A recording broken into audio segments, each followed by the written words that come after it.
আরেকটি ঘোষণা বিশেষভাবে যে বর্তমানে মুসলমানদের মধ্যে শিক্ষার হার কেমন বেড়েছে, তার সঙ্গে সামাজিক মেলামেশা উদারতার নাম করে অনেক রকম অশ্লীল বেহায়াপনা কাজও চলছে। সেই জন্যে যেমন মা বোনেদেরও সতর্ক হওয়া উচিত এবং অভিভাবকদের আমাদেরও সতর্ক হওয়া উচিত।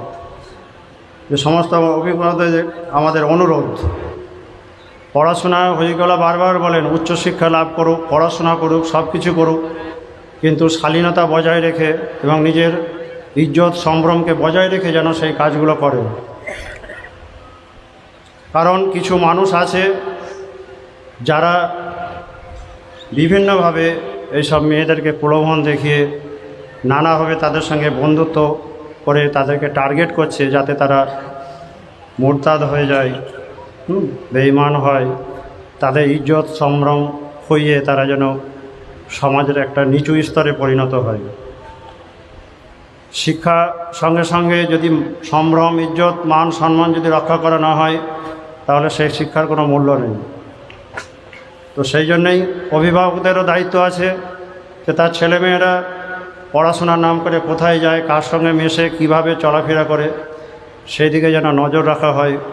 এবং মা বাবা যারা পড়াশোনা করছেন, কলেজে যাচ্ছেন, আরও উচ্চশিক্ষা লাভ করছেন, তাদেরও উচিত যে যেন তারা নিজেদের সম্ভ্রম, ইজ্জত সব কিছুকে বজায় রাখে, চেষ্টা করে এবং নামাজ পড়া, ওজিফা পড়া, কালাম পাক পড়া, ইসলামকে সঠিকভাবে জানার চেষ্টা করে। যদি ইসলামকে সঠিকভাবে জানা যায়, আল্লাহ রসুলের হুকুমতে চলে, তাহলে তাদেরকে এবং কামেল ওলিয়াল্লাদের পরামর্শ মতো চলে, তাহলে শয়তান তাদেরকে বেরাস্তা করা তাদের পক্ষে সম্ভব হবে না।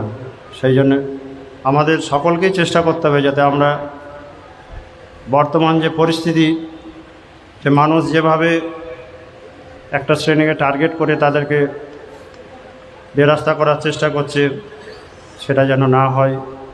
এটা আমাদের সকলের দায়িত্ব। আমরা ইনশাল্লাহ চেষ্টা করব, কারণ এই পড়াশোনা করার নাম করে এই হারাম সম্পর্ক, হারাম রিলেশন, যার জন্যে সমাজটা ধ্বংস হয়ে যাচ্ছে। খুশিদা হয়ে গেলে একবার বলেছিলেন যে একটা সন্তান ভূমিষ্ঠ হবে, নেককার ইমানদার হবে যদি তার মা বাপ নেককার ইমানদার হয়। সে যদি সৎ পথে থাকে, সে যদি হালাল খায়, তবেই তার সন্তানও নেককার ইমানদার হবে। তো সেই জন্যে কেউ যদি হারাম সম্পর্কে লিপ্ত থাকে, তার গর্ভে কোনোদিনই ভালো সন্তান আসতে পারে না। সেই জন্যে পুরুষ এবং নারী উভয়কেই আমাদের সতর্ক থাকতে হবে। যার জন্যই হয়ে গেল বলেন, বাবা সময় হলে তাদের বিয়ে দাও।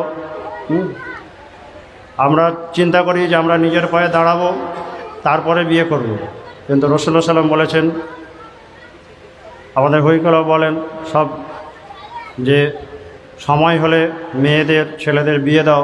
বিয়ে দিলে সামাজিক যে এই কলুষতাগুলো দূর হবে এবং সামাজিক যে অসুস্থতা সেটাও দূর হবে।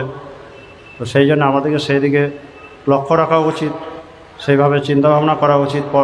শিক্ষার সঙ্গে সঙ্গে এই সামাজিক ব্যাধিগুলো যাতে দূর করা যায়, এটা আমাদেরকে সমবেতভাবে ইনশাআল্লাহ চেষ্টা করব। এটা আমাদের সকলেই চেষ্টা করা উচিত। আসসালামু আলাইকুম।